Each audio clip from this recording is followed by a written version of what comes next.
Jaya TV நேயர்கள் அனைவரையும் நாளை நமதே நிகழ்ச்சிக்கு அன்புடன் வரவேற்கிறோம்.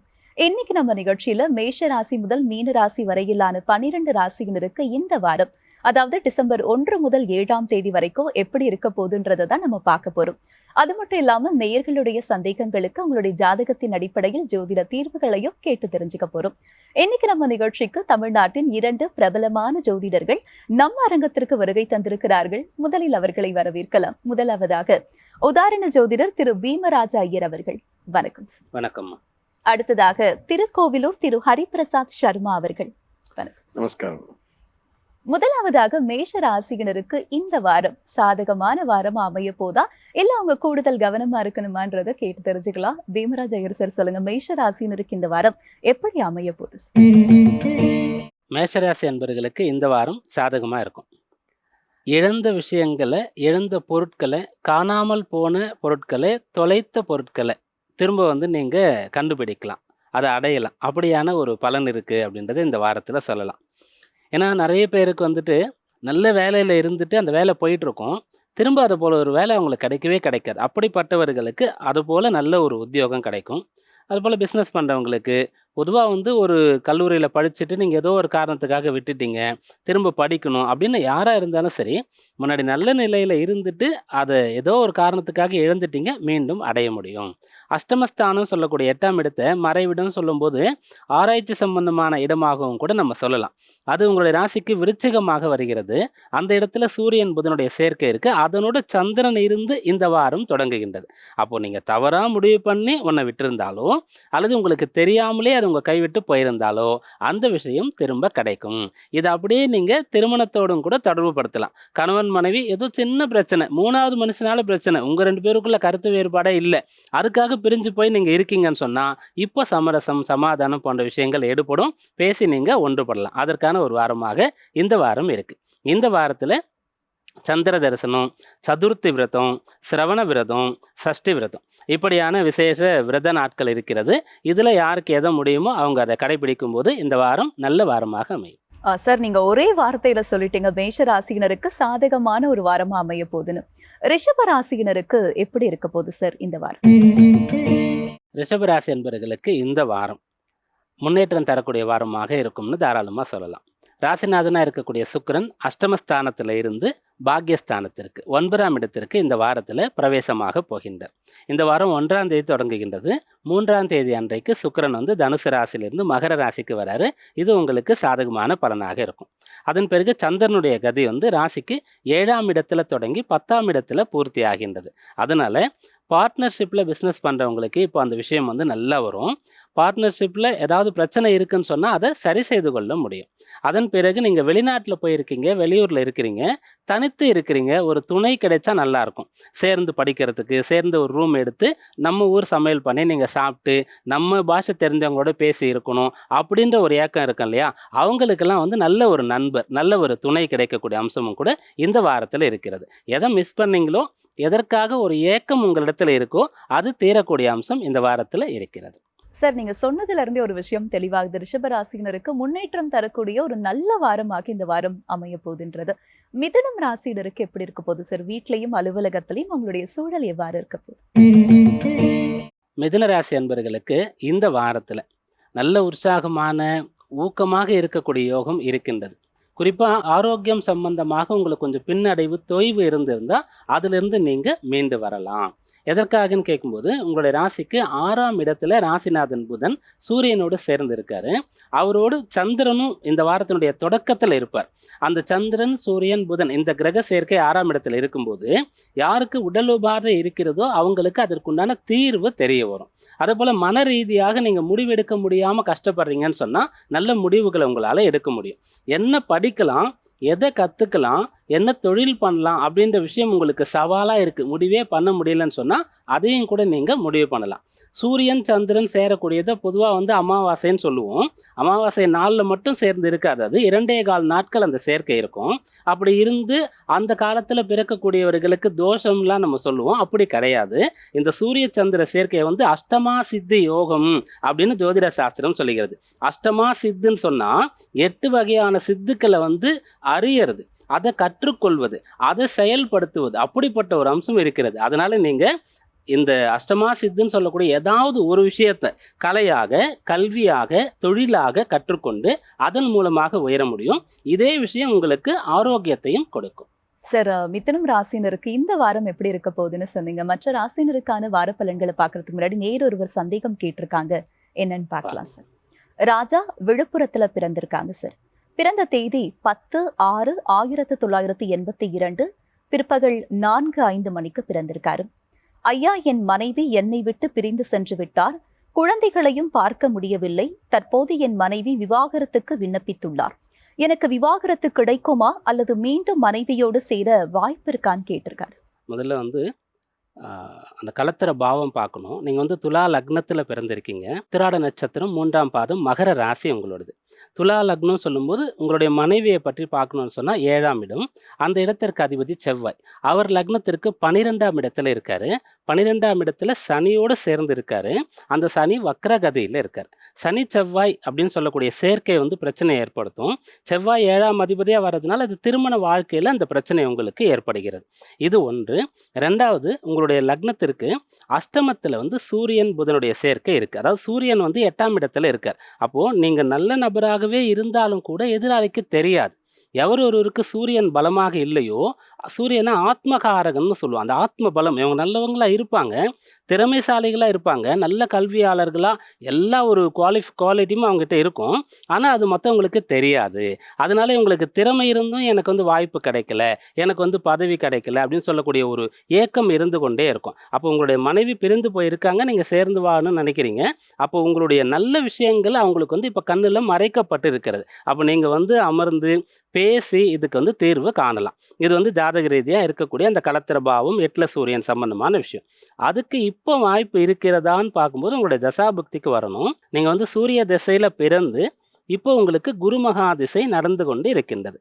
குரு திசையில் இப்போ உங்களுக்கு நடக்கிறது புதனுடைய புக்தி. குரு அப்படின்னு சொல்லக்கூடியவர் உங்களுடைய துலா லக்னத்திற்கும் மகர ராசிக்கும் நேரடியாக நற்பலனை தர முடியாத ஒரு நிலையிலே இருக்கக்கூடியவர்.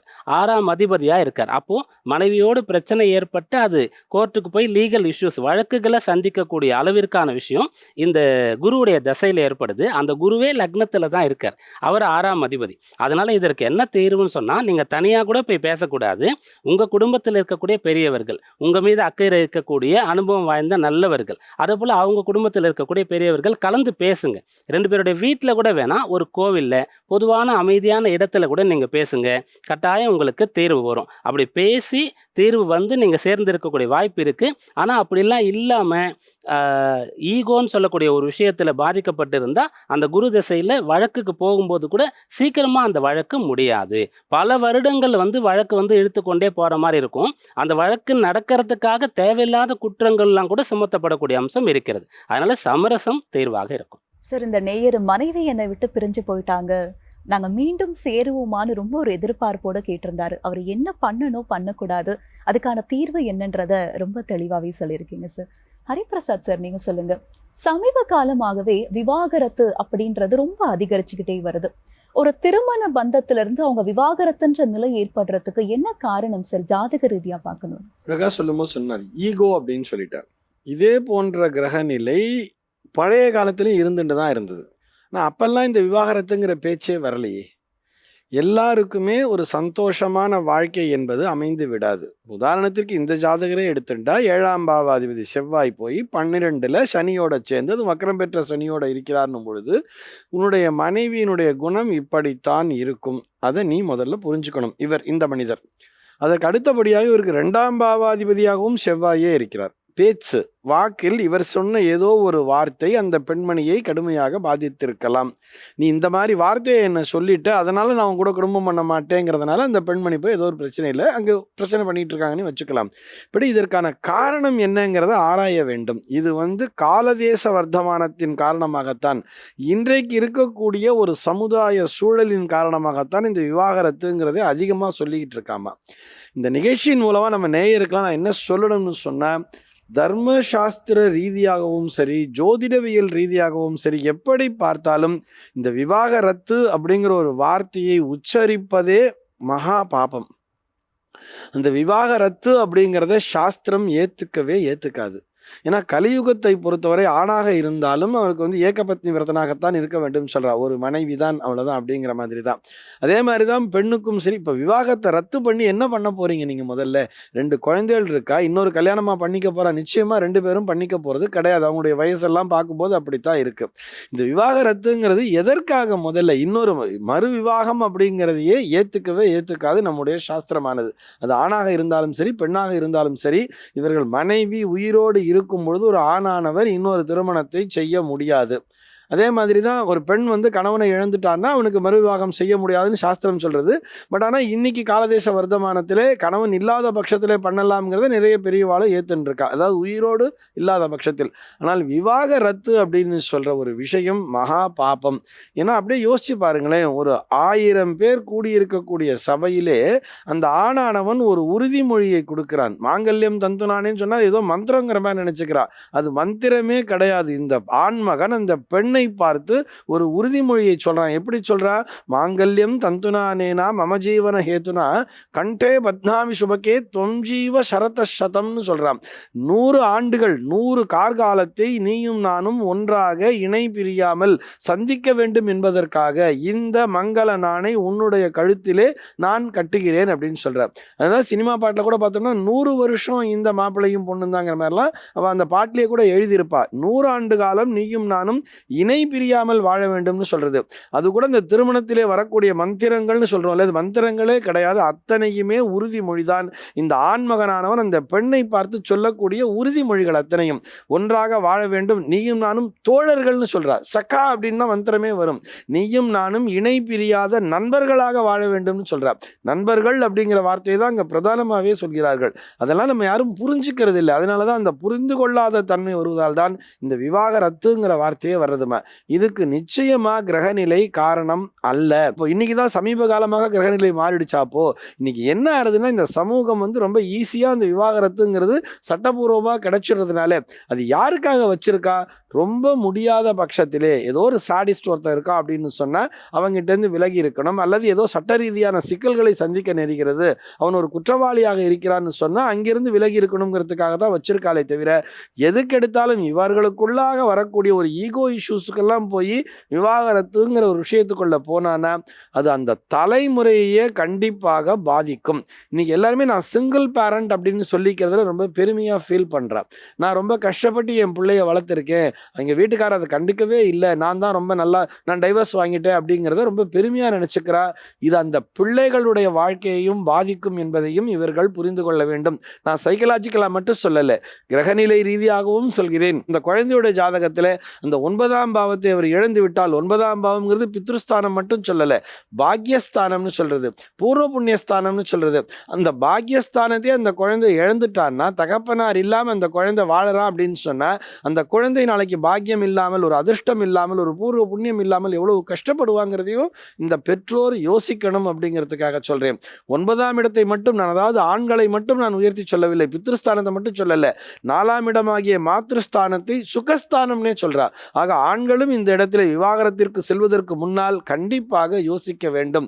இந்த நேயருக்கான தீர்வு அண்ணா சொல்லிட்டார். நீங்க போய் பேசுனா தீர்வு கிடைக்காது. உங்களுக்கு லக்னத்திலேயே குரு இருக்கார். ஆக குருவாக இருக்கக்கூடிய உங்க குடும்பத்தில் இருக்கக்கூடிய ஒரு பெரிய மனிதர்களை அழைத்து செல்லுங்கள்னு சொல்றார். அதாவது கொஞ்சம் மதிப்புமிக்க மனிதர்களை, உங்க குடும்பத்திலும் ஒரு மதிப்புமிக்க மனிதர்களாக இருக்க வேண்டும், அந்த குடும்பத்திலும் ஒரு மதிப்புமிக்க மனிதர்களாக இருந்து அவர்கள் இருவரும் சமரசம் வந்து செய்து வைக்கும் பொழுது இந்த நேயரால் கண்டிப்பாக நல்லபடியாக வாழ முடியும். அதற்கு இப்பொழுதே அந்த தசாபுக்திங்கிறது துணை புரிகிறது. அதை விட்டுட்டு நான் லீகலி நான் பார்க்குறேன் அப்படின்னு சொல்லிட்டு போனால் அது கண்டிப்பாக தொடர்ந்து கொண்டு தான் இருக்கும், அதில் சந்தேகமே இல்லை. ஏன்னா குரு திசைங்கிறது இப்போதான் ஆரம்பிச்சிருக்கு அவருக்கு. குரு திசையில் குரு புக்தி, சனி புக்தி, புதன் புக்தியில் தான் இருக்கார். அது மொத்தம் 16 வருஷம். அப்போ எத்தனை ஆண்டு காலம் இவங்க ஏதோ கேஸு பிரச்சனைங்கிறது வம்பை வந்து வளர்த்து கொண்டே செல்லாமல் இவரும், அதாவது சேர்ந்த பிற்பாடு இவர் என்ன பண்ணணும்னு சொன்னால் அதிகமாக வார்த்தைகளை உணர்ச்சி வசப்பட்டு அந்த பெண்மணியிடம் விட்டுவிடக்கூடாது. இருக்கக்கூடாது, இவருக்கான ஆலோசனை எது? அதாவது உனக்கு 7ஆம் பாவம் இப்படித்தான் இருக்கு, செவ்வாய் சனி சேர்க்கைன்னு வரும்பொழுது அது பிரச்சனைக்குரிய சேர்க்கை தான், உனக்கு இப்படித்தான் மனைவி அமைவாள் அப்படின்னு சொல்லுவோம், அப்படித்தான் அமைஞ்சிருக்கும், அதை நீ புரிந்து கொண்டு நடக்க வேண்டும். உன்னை நீ உன் ஒர்க்கில் ஃபுல்லாக பிஸி ஆகிக்கோ. வீட்டில் டைம் ஸ்பெண்ட் பண்ணுறதை விட உன்னுடைய அந்த வேலையில் நீ பிஸி ஆகிட்டேன்னா அந்த பெண்மணியே அந்த குழந்தைகளையும் பார்த்து கொள்வாள். நீ அந்த நேரத்துக்கு மட்டும் வந்துட்டு போயிட்டு இருந்தீங்கன்னா உன் வாழ்க்கைங்கிறது நல்லா இருக்கும் தான் நம்ம அவருக்கான ஆலோசனையை சொல்லணுமா. பீமராஜ் ஐயர் சார் சொல்லுங்க, கடகராசினருக்கு வரக்கூடிய வாரம் முன்னேற்றம் தரக்கூடிய வாரமா அமைய போதா, இல்ல அவங்க கூடுதல் கவனமா இருக்கணுமா? கடகராசி என்பவர்களுக்கு இந்த வாரம் நல்ல ஒரு சாதக பலன் தரக்கூடிய வாரமாக அமைய போகுது. ஒரு நபர் வந்து என்ன படிக்கணும், என்ன கலை அவருக்கு வரும், என்ன தொழில் அவருக்கு வரும், எதை ஜீவனமாக கொள்வார் அப்படின்றத கொஞ்ச காலத்துக்கு முன்னாடி அந்த குழந்தை பருவத்திலேயே முடிவு பண்ணுவாங்க. அந்த குழந்தைய வந்து விளையாட்டு அந்த ஒரு வயசு ஆகும்போது, பூர்த்தி ஆகும்போது விளையாட்டு பொருள், அது கூட நிறைய இசைக்கருவிகள், போர்க்கருவிகள், அது போல் நிறைய விஷயங்கள் அங்கே போட்டுட்டு அந்த குழந்தை வந்து எதை கையில் எடுக்குதோ அந்த துறையில் அந்த குழந்தைக்கு வந்து பயிற்சி கொடுப்பாங்க, சொல்லி கொடுப்பாங்க. அதுக்கான குரு வந்து அந்த குழந்தைய வந்து தத்தை எடுத்துக்கிற மாதிரி எடுத்துக்கிட்டு அந்த குழந்தைய வந்து ஆளாக்குவார். அப்படியான ஒரு விஷயம் இருக்குது. இப்போது இந்த காலத்தில் வளர்ந்து இருக்கக்கூடிய அறிவியல் தொழில்நுட்ப காலத்தில் நம்ம வந்து 15 வயது முடிந்த பிறகு தான் ஒருத்தர் என்ன பண்ணணும் அப்படின்றத பெரும்பாலானவர்கள் பார்க்குறோம். 10th முடிச்சு +1 போகும்போது தான் பண்ணணும் அப்படின்றத வச்சுருக்கோம். அப்படியான விஷயம் இந்த வாரத்தில் அனுகூலமாக இருக்கும். உங்களுடைய ராசிக்கு 5ஆம் இடத்துல சூரியன், புதன், சந்திரனுடைய அம்சம் இருக்கிறது. 9ஆம் இடத்துல ராகு இருக்கார். உன்னிடத்துல மறைந்து இருக்கக்கூடிய திறமை எது, உனக்குள்ள இருக்கக்கூடிய கலை எது, ஆற்றல் எது அப்படின்றத நீ தெரிந்து கொள்ளக்கூடிய அம்சம்னு கிரகங்கள் சொல்லுது. அதனால இப்படிப்பட்ட கேள்வி இருக்கக்கூடிய பெற்றோர்களோ அல்லது ஜாதகர்களோ இந்த வாரத்தில் அதற்கான தீர்வை தெரிந்து கொள்ளலாம். தெரிந்து கொள்வதோடு மட்டும் இல்லாமல் கலையோ, கல்வியோ, தொழிலோ அதை ஆரம்பித்து அதில் பெரிய அளவுக்கு வரக்கூடிய அம்சம் இந்த வாரத்தில் இருக்கு. கடக ராசினருக்கு இந்த வாரம் எப்படி இருக்க போகுதுன்னு சொன்னீங்க. சிம்ம ராசினருக்கு வரக்கூடிய வாரம் எப்படி இருக்க போகுது? சிறப்பான வாரமா இருக்க போதா, எப்படி இருக்க போகுது? சிம்ம ராசி என்பவர்களுக்கு இந்த வாரம் இடமாற்றம் சம்பந்தமான அம்சங்கள் ஏற்படக்கூடிய ஒரு வாரமாக அமைய போகிறது. உங்களுடைய ராசிக்கு 4ஆம் இடத்துல இப்போ சூரியன் இருக்காரு. அந்த சூரியனோடு புதன் சேர்ந்து இருக்காரு. இப்போ சந்திரன் இருந்து வாரத்தை தொடங்குறார். சந்திரன் சொல்லக்கூடியவர் 12ஆம் இடத்திற்கு அதிபதி. ராசிநாதன் சூரியன் வந்து 4ஆம் இடத்துல இருக்காரு. அஷ்டமத்தில் ராகுடைய சஞ்சாரம் இருக்கிறது. அப்போ இடம் மாறினா உங்களுக்கு வந்து ஒரு வாழ்க்கையில் ஒரு மாற்றம் ஏற்படும் உங்களுக்கு தோணுதா, அதை நீங்கள் முயற்சி செய்து பார்க்கலாம். அல்லது பெரியவங்க யாராவது சொல்கிறாங்களா, அதை நீங்கள் கேட்கலாம். அல்லது நீங்கள் படிக்கக்கூடிய இடத்துல ஒரு ஆசிரியரோ உங்களுக்கு ஏதோ ஒரு பயிற்சியை பயிற்றுவிக்கக்கூடிய ஒரு கோச்சோ சொல்கிறார், நீ இங்கே போயிட்டு இந்த ப்ராக்டிஸ் பண்ணால் இந்த கோச்சிங் வந்து உங்களுக்கு வந்து பெரிய அளவுக்கு எதிர்காலத்தை கொடுக்குன்னு சொன்னால் அதெல்லாம் நீங்கள் கேட்கலாம். இடமாற்றம் பண்ணும்போது உங்களுக்கு வெற்றி வாய்ப்பு அதிகரிக்கக்கூடிய வாரமாக இந்த வாரம் இருக்கும். சார், சிம்ம ராசியினருக்கு இந்த வாரம் எப்படி இருக்க போகுது, என்னெல்லாம் பண்ணணும் பண்ணக்கூடாதுன்றத சொன்னீங்க. கன்னி ராசியினருக்கு வரக்கூடிய வாரம் எப்படி இருக்க போகுது? வீட்லயும் அலுவலகத்திலையும் அவங்களுடைய சூழல் எவ்வாறு இருக்க போகுது? கன்னி ராசி என்பவர்களுக்கு சாதகமான பலன் இந்த வாரம் தரப்போகின்றது. உங்களுடைய ராசிக்கு 4ஆம் இடத்துல சுக்கிரன் இருக்கிறாரு. அந்த வாரம் தொடங்கக்கூடிய முதல் நாள்லேருந்து முதல் 2 நாட்கள் 3ஆம் தேதி 5ஆம் இடத்திற்கு வரப்போகிறார். அப்போ நாளில் சுக்கிரன் இருந்தார்னு சொன்னால் நீங்கள் ஓய்வு, பொழுதுபோக்கு, சந்தோஷம், உங்களுக்கு தேவையான விஷயங்கள், வஸ்துக்கள்லாம் வாங்கிறது இதெல்லாம் செஞ்சு முடிச்சிட்டிங்க. இப்போ அந்த சுக்கிரன் 5ஆம் இடத்திற்கு போகிறார். அப்போ உங்களுடைய ஓய்வு காலம், விடுமுறை காலம் முடிந்து மீண்டும் உங்களுடைய வேலை காலம் தொடங்கக்கூடியதாக இதை நீங்கள் கருத்தில் கொள்ளலாம். அப்போ உங்கள் டைம் வந்து இன்னும் நீங்கள் அதிகமாக உங்கள் வாழ்க்கையை வளம் பெறுவதற்காக போடணும். அப்படி போடாமல் நீங்கள் இருக்கீங்கன்னு சொன்னால் ராசியில் கேதுவும் 7 ராகும் இருக்காங்க.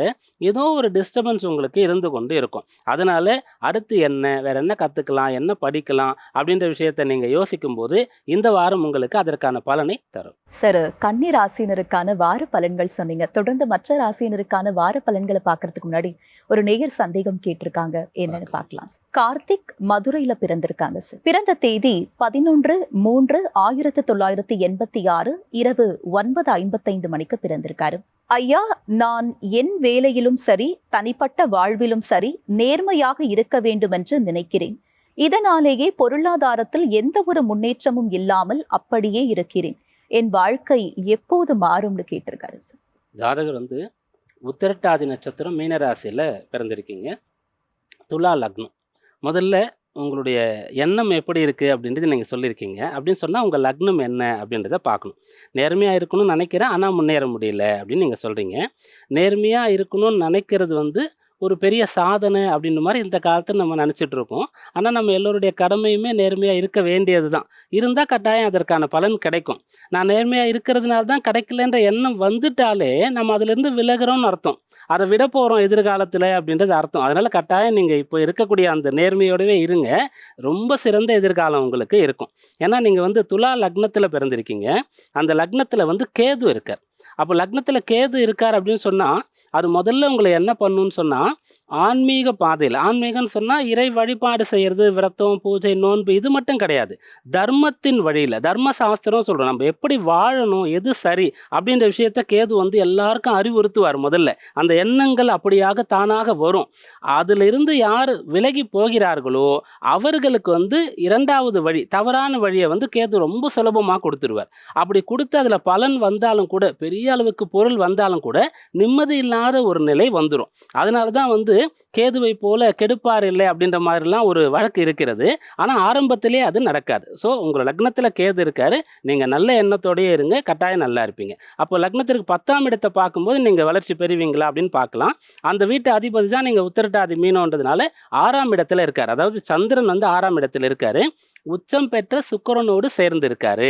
அதோடு கூட செவ்வாயும் இருக்காரு. அப்போ நீங்கள் வந்து சுயதொழில் வியாபாரம் உங்களுக்கு எது ரொம்ப பிடிக்குமோ, நீங்கள் நினைக்கிற மாதிரி எதை உங்களால் நேர்மையாக பண்ண முடியுமோ அப்படிப்பட்ட தொழிலை தொடங்குங்க. அதில் பெரிய ஸ்கோப் இல்லை, அதில் வந்து அவ்வளோ பொருள் வராது, அவ்வளோ பிஸி ஆக முடியாதுன்னுலாம் நீங்கள் நினைக்காதீங்க. கட்டாயம் அது பெரிய அளவுக்கு போகும். அதுக்கான திசை இருக்கா அப்படின்றதையும் பார்த்துடலாம். உங்களுக்கு இப்போ நடக்கிறது சுக்கிர மகா திசை தான். அந்த சுக்கிரன் தான் லக்னத்திற்கு அதிபதி. இப்போ நம்ம உங்கள் சுயதொழில் வியாபாரம் உங்களுக்கு வரும், நீங்கள் செய்யலான்னு சொன்னதே சுக்கிரன் உச்சமாக இருக்கிறத வச்சு தான். அதுக்கான திசை தான் உங்களுக்கு நடந்து கொண்டு இருக்குது. சுக்கிர திசையில் இப்போ உங்களுக்கு நடக்கிறது வந்து சந்திர புக்தி நடக்கிறது. 10ஆம் அதிபதி சந்திரன் சொன்னோமா, அந்த சந்திரன் சுக்கிரனோட சேர்ந்து இருக்காரா, உச்சம் பெற்று இருக்காரா, அந்த சுக்கிர திசையில் சந்திர புக்தி தான் நடக்குது. இது சரியான காலகட்டம். பெரிய அளவிற்கு நீங்கள் பணம் போடணும், கடன் வாங்கணும் அப்படின்ட்டுலாம் கூட சிந்திக்காதீங்க. சின்ன அளவில் ஸ்டார்ட் பண்ணுங்கள், கட்டாயம் பெரிய அளவில் வரும். அதாவது 6ஆம் இடத்துல சந்திரன், சுக்கிரன், புதன் இருக்காங்க. செவ்வாய் வந்து உங்கள் லக்னத்துக்கு 2ஆம் இடத்துல தான் இருக்காரு. அப்போ அந்த சுக்கிரனோட புதனும் சேர்ந்துருக்காரு. அப்போ ஒரு தொழிலை எப்படிலாம் செய்யலாம் அப்படின்ற நுணுக்கமும் கூட உங்களுக்கு தெரியும். அதனால உங்களுடைய நேர்மைக்கு வேலை கிடைக்கல, அந்த வேலை செய்கிற இடத்துல அதுக்கு மதிப்பு இல்லைன்னு சொன்னால் கவலைப்பட வேண்டாம். சுயதொழில் தொடங்குங்க, பெரிய அளவுக்கு வர முடியும், நேர்மையாகவே சாதிக்க முடியும். சார், இந்த நேயர் வந்து பொருளாதாரத்துல முன்னேற்றமே எனக்கு ஏற்படலை, எப்ப என்னுடைய நிலை மாறும்னு ரொம்ப ஒரு ஆவலா எதிர்பார்ப்போட கேட்டிருந்தாரு. ஒரு என்னெல்லாம் பண்ணணும், பண்ணக்கூடாது, எப்போ அதை பண்ணணுன்றத ரொம்ப தெளிவா விளக்கமா சொல்லியிருக்கீங்க சார். ஹரிபிரசாத் சார், நீங்க சொல்லுங்க. ஒருத்தர் வந்து பொருளாதாரத்துல நல்ல முன்னேற்றம் அடைந்த நிலையில இருப்பாரு, ஆனா திடீர்னு அவங்க டவுன் ஆயிரதை நம்ம பார்த்திருக்கோம். அதே மாதிரி டவுன்ல இருப்பாங்க, திடீர்னு அவங்க பொருளாதாரத்துல ரொம்ப அதிகமா முன்னேற்றத்துல இருப்பாங்க. இதுக்கு என்ன காரணம் சார்? எந்த கிரகத்துடைய பலன் அதிகமா இருக்கும்போது இந்த மாற்றம் நிகழும்? எல்லா கிரகங்களுமே இந்த பலனை தரும். பிரதானமாக இந்த மாதிரி ஒரே நேரத்தில் அப்படியே அப்ஸ் அண்ட் டவுன்ஸ் அப்படின்னு வரும்பொழுது, அதாவது ஒரு நேரம் வாஸ்ட்டாக அப்படியே திடீர்னு பார்த்தா ஒரு பெரிய யோகத்தில் போய் உட்காந்துட்டு இருக்கார் அப்படின்னு சொன்னால் அதற்கு காரணம் ராகு தான். இந்த ராகு சுக்கிரன் காம்பினேஷன், இந்த ராகு சுக்கிரன் காம்பினேஷன் எதிர்பாராத ஒரு பொருள் வரவினைத்தை வந்து அவங்களை ரொம்ப உச்சத்தில் கொண்டு போய் வச்சிருப்பார். அப்படியே திடீர்னு அப்படியே டவுன்ஃபால் ஆவா, ஒரு ஷேரில் இன்வெஸ்ட் பண்ணியிருப்பா, அப்படியே ஒரு நாள் ஷேர் மார்க்கெட் அப்படியே உட்காந்ததுன்னு சொல்லி அப்படியே ஒரே நாளில் எல்லாத்தையும் இழந்துட்டு அப்படி நடு ரோட்டில் நிற்பா. அதுக்கும் அதே ராகு தான் காரணம். இந்த ராகு கேத்துக்கள் தான் பிரதானமாக அந்த இடத்துல ப்ளே பண்ணுவா. இதே ஒரு குருவாக இருந்துருது அப்படின்னு சொன்னால் அந்த குரு வந்து ஒரு ஸ்டேபிளான ஒரு கிராஃபை கொடுப்பார். அவளுடைய அந்த பொருளாதார நிலையில் இந்த குருவினுடைய அந்த நிலை பார்த்தோம்னா அப்படி ஒரு ஸ்டேபிளாக இருக்கும். ரொம்ப அதிகமான அளவில் சம்பாத்தியம்ங்கிறது இருக்காது. மிகப்பெரிய தொழிலதிபர்களாக நம்ம பார்க்கலாம், ரொம்ப உச்சத்தில் இருந்திருப்பார்கள், ரொம்ப பெருசாக நகை கடையெல்லாம் வச்சுட்டு ரொம்ப பிரம்மாண்டமாக இருந்திருப்பா. ஒரே நேரத்தில் அப்படியே பார்த்தோம்னா ரொம்ப கீழே டவுன்ஃபாலில் போயிட்டுப்பா. இதற்கு காரணமும் அவர்களுடைய கிரக நிலை தான். பிரதானமாக சொல்லணும்னா இந்த ராகு, கேது மற்றும் சனி, இது மூணுமே ஆக்ட் பண்ணும். இந்த சனி ஆக்ட் பண்ணும்பொழுது கூட சனி வந்து உழைப்பால் உயர்ந்தவர்களை கீழே இறக்காது. ரொம்ப கஷ்டப்பட்டு உழைச்சி ஸ்டெப் பை ஸ்டெப்பாக முன்னேறுவர்களுக்கு, கடுமையான உழைப்பின் மூலமாக முன்னேறியவர்களுக்கு சனிதான் துணையாக இருப்பார். ஆனால் இந்த ராகுவை வச்சு முன்னேறி இருக்கிறவங்கலாம் பார்த்தோம்னா அவங்க திடீர் அதிர்ஷ்டத்தின் காரணமாகத்தான் மேலே போயிருப்பா. எந்த வேகத்தில் மேலே போனாலோ அதே வேகத்திலேயே கீழையும் இறங்கிடுவா. அவள் தான் அந்த மாதிரி இருப்பார். நம்ம நல்லாவே பார்க்கலாம்.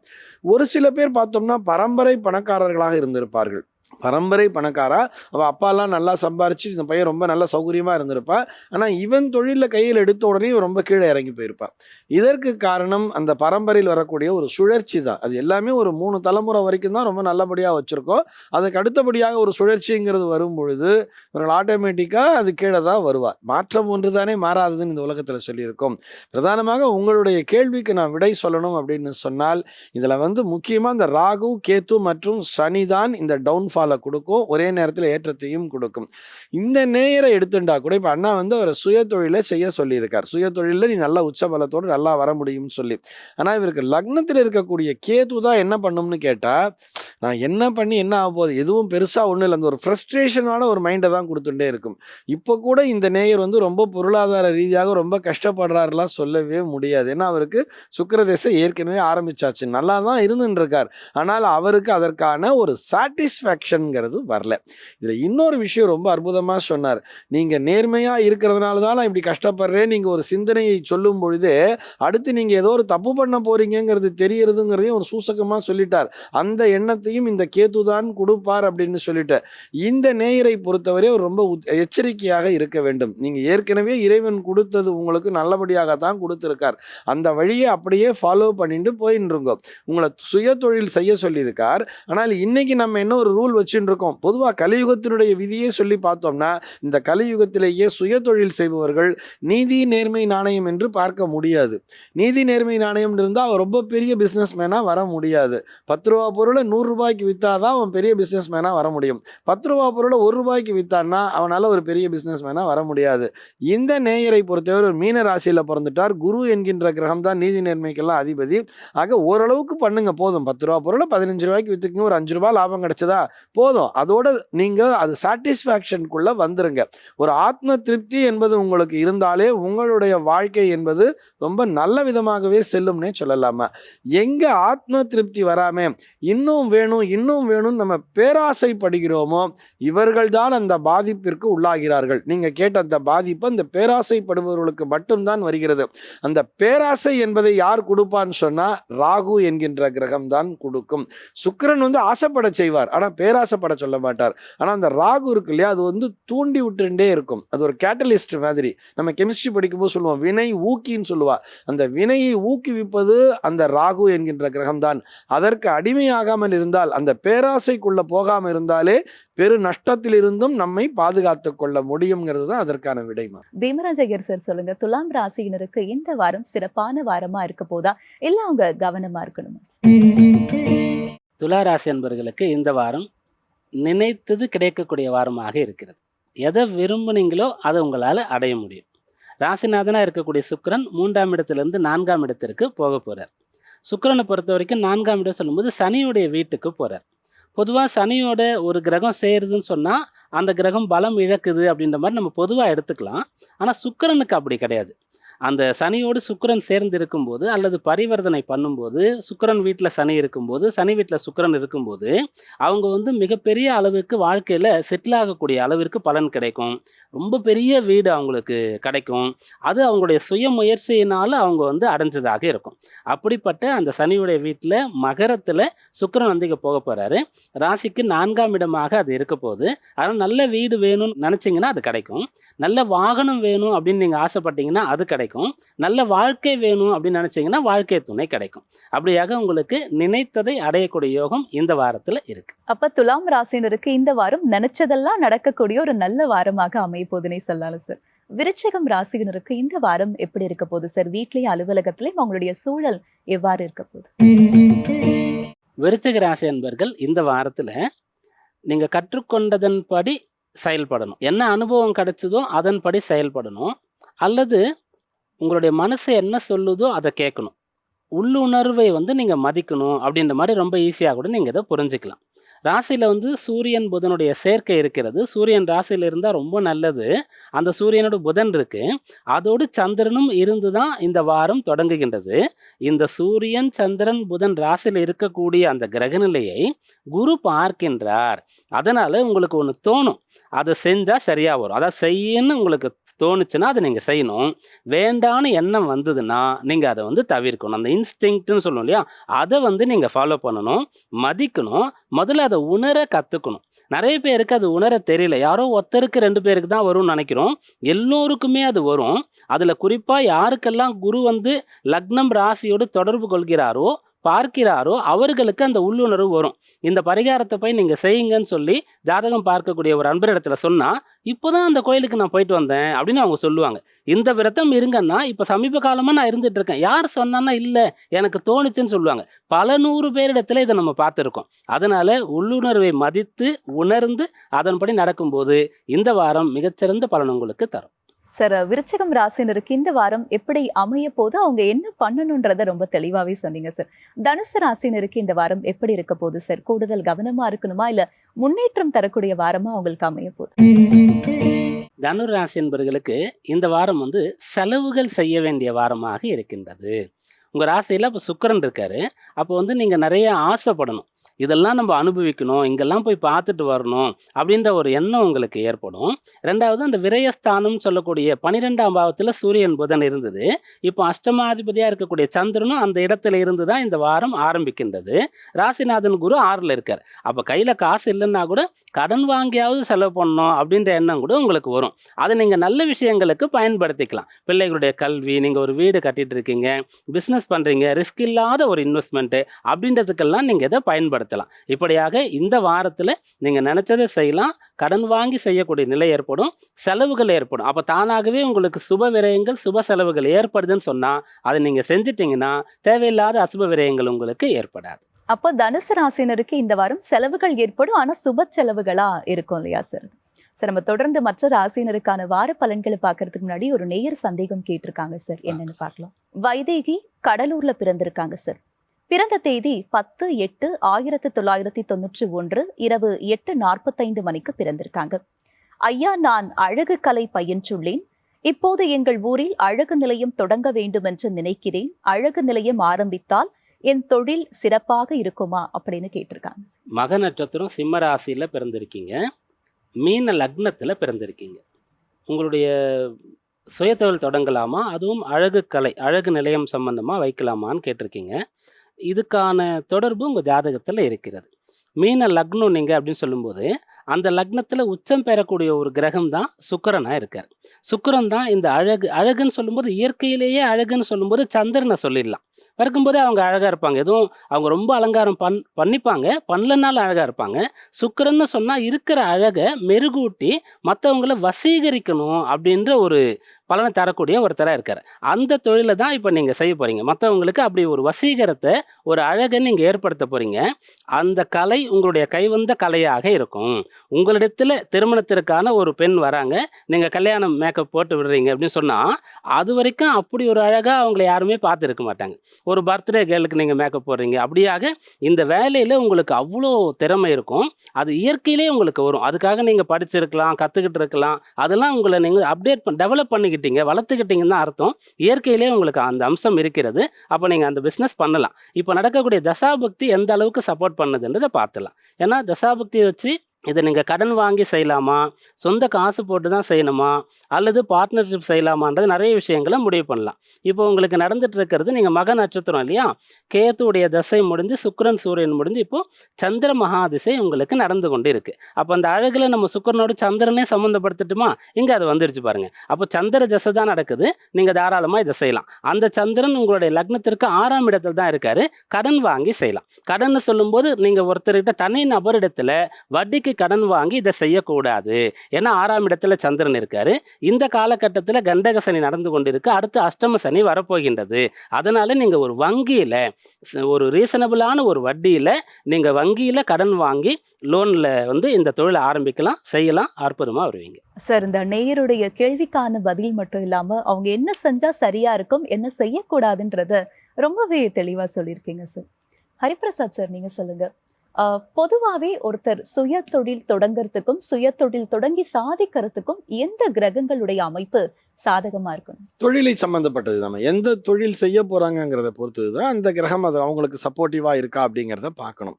முதல்ல சுய தொழில் செய்யணும்னு சொன்னா அதற்கு ஒரு தைரியம்ங்கிறது வேணும். அந்த தைரியத்தை கொடுக்கக்கூடியது சூரியன் போன்ற கிரகங்கள் கொடுப்பார். சூரியன் கொடுப்பார், செவ்வாய் கொடுப்பார்னு பார்க்குறோம்.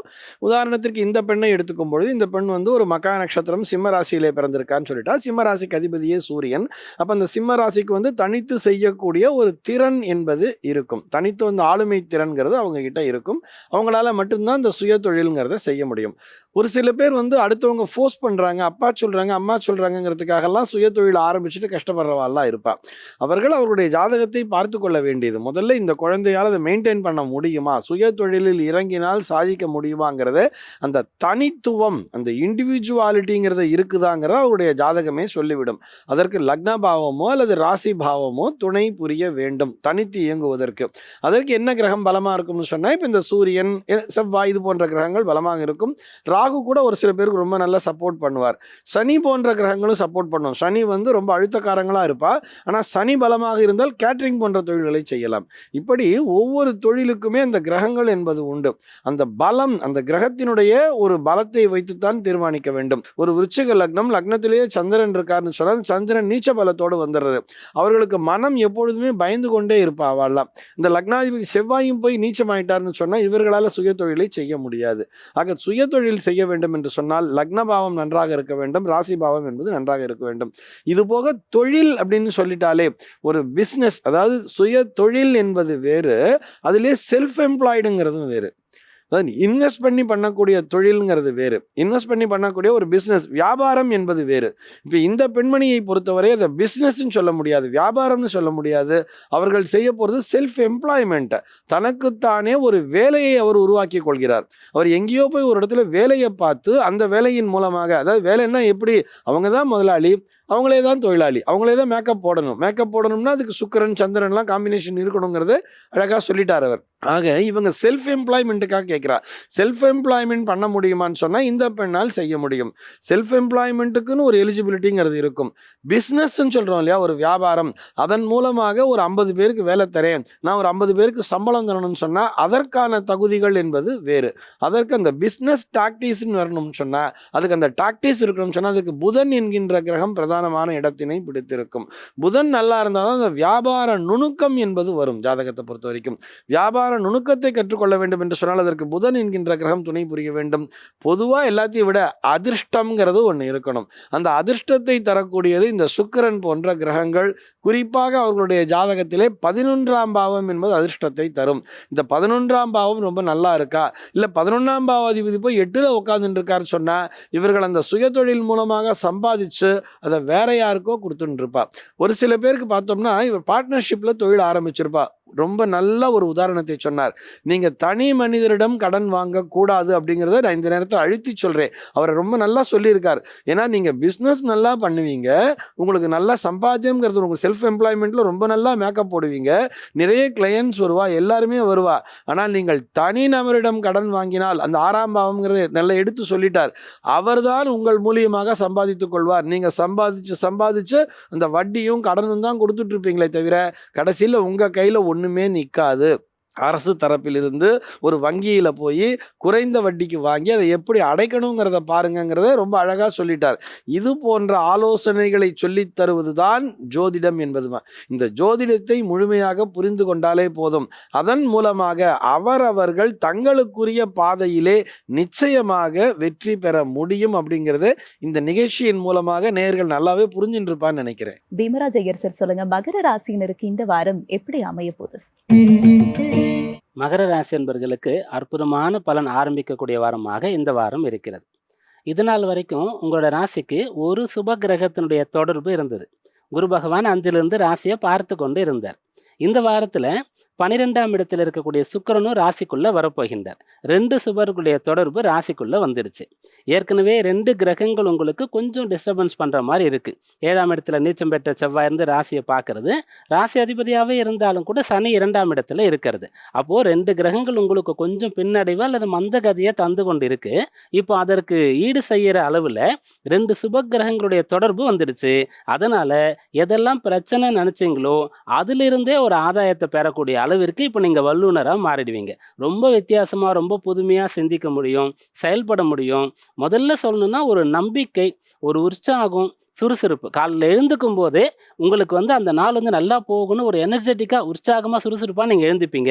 அதை நீங்கள் உணரலாம். இதுக்கு முன்னாடி அந்த விஷயம் கொஞ்சம் மிஸ் ஆகிருக்கும். அப்படி நீங்கள் எந்திரிக்கும் போதே உற்சாகமாக இருந்தாலே இந்த நாள் அற்புதமாக இருக்கும். நம்ம நல்ல விஷயங்களை செய்யலான்னு தன்னம்பிக்கையோடு நீங்கள் எழுந்துப்பீங்க, காரியங்களை சாதிப்பீங்க. இந்த வாரம் நல்ல பலன் தரும். சார், இதுவரைக்கும் சோர்வா இருந்த மகர ராசி நேயர்களுக்கு கூட உங்களுடைய வார்த்தைகள் வந்து ஒரு மிகப்பெரிய நம்பிக்கையை கொடுத்திருக்கும்னே சொல்லலாம் சார். கும்பராசினருக்கு வரக்கூடிய வாரம் எப்படி இருக்க போகுது சார்? கும்பராசி என்பர்களுக்கு ஏதாவது பொருளை வந்து நீங்கள் அடகு வச்சுருக்கீங்க, நகைகளை அடகு வச்சுருக்கீங்க, உங்களுடைய சொத்து பத்திரங்களை அடகு வச்சுருக்கீங்க. சொத்து அதாவது மனை, வீடு, சில பேர் வண்டியெலாம் கூட அடகு வச்சுருப்பாங்க. இந்த ஆர்சி புக்கெலாம் அடமானம் வச்சுட்டு கடன் வாங்கியிருப்பாங்க. இப்படி மிகச்சிறிய அளவிலேயோ மிகப்பெரிய அளவிலேயோ உங்களுடைய பொருள் வேறொரு இடத்துல இருக்கிறது, அதற்காக நீங்கள் வட்டி கட்டி கொண்டிருக்கீங்கன்னு சொன்னால் அதை மீட்க முடியும். அதை ஒரே இந்த வாரத்திலே மீட்டுருவோன்னா ரொம்ப பெரிய அளவிற்கு லட்சக்கணக்கான மதிப்புன்னு சொன்னால் அதை மீட்கிறதுக்கான ஆரம்பத்தை செய்வீங்க. கூடுதல் வருமானம் ஒன்று வரும், அதை மீட்கணுன்றதுக்காக அந்த பணத்தை வந்து நீங்கள் சேமிக்க ஆரம்பிப்பீங்க. பெரிய விஷயமா இருந்தால், சின்னதாக இருந்தால், ஒரு வண்டியாக இருந்தால் இந்த வாரத்திலே நீங்கள் வந்து ஆர்சி புக்கை திருப்பிடலாம். ஒரு சின்ன நகையை நீங்கள் வந்து வச்சுருக்கீங்கன்னு சொன்னால் அதை மீட்டுடலாம். அப்படியாக உங்கள் கையிலேருந்து போனது நீங்கள் மீட்க முடியும். அதுபோல் ஏதாவது ஒரு செய்யாத தவறுக்கு உங்கள் மேலே வந்து பழி சுமத்தப்பட்டிருக்கு, ஒரு களங்கம் உங்கள் மேலே சுமத்தப்பட்டிருக்கு, குடும்பத்திலேயோ அல்லது அலுவலகத்திலேயோ, அதிலிருந்து கூட நீங்கள் மீண்டு வரலாம். இப்படியாக உங்களுக்கு பிரச்சனை தீரக்கூடிய நற்பலன் தரக்கூடிய வாரமாக இந்த வாரம் இருக்கும். சார், கும்ப ராசினருக்கு இந்த வாரம் எப்படி அமைய போகுதுன்னு சொன்னீங்க. மீன ராசினருக்கு எப்படி இருக்க போகுது? சிறப்பான வாரமா இருக்க போதா, இல்ல அவங்க கவனம் தேவையா சார் அந்த ராசினருக்கு? மீனராசி என்பவர்களுக்கு இந்த வாரம் பெரியவர்கள் மூலமாக நல்ல ஆலோசனை, நல்ல வழி உங்களுக்கு காட்டப்படும். அதை நீங்கள் ஏற்றுக்கொள்ளணும். ராசி அதிபதியாக குரு பகவான் இருக்காரு. அந்த குரு இப்போ 3ஆம் இடத்துல வக்ரகதியில் சஞ்சரித்து கொண்டு இருக்கின்றார். ராசியில் ராகுடைய சஞ்சாரம், 7ல் கேது இருக்குது. அப்போது நீங்கள் கொஞ்சம் டிஸ்டர்பன்ஸோடு இருப்பீங்க. ஒரு விஷயத்தை முடிவு பண்ண தெரியாது உங்களுக்கு. ஆனால் அது எப்படி இருந்தாலும் பரவாயில்ல, செஞ்சு தான் ஆகணுன்ற ஒரு எண்ணம் மட்டும் உங்களுக்கு இருக்கும். 9ஆம் இடத்துல சூரியன் புதனுடைய சேர்க்கை இருந்து சந்திரனும் கூட இருக்கார். 10ல் சுக்கிரன், அந்த சுக்கிரன் 11ஆம் இடத்துக்கும் வரப்போறார். அப்போ நல்ல வழி உங்களுக்கு காட்டப்படும், நல்ல வழி உங்களுக்கு தெரியும், நல்ல ஆலோசனை கிடைக்கும், நல்ல தீர்வு உங்களுக்கு வரும். ஆனால் வெளியிலிருந்து வரும்.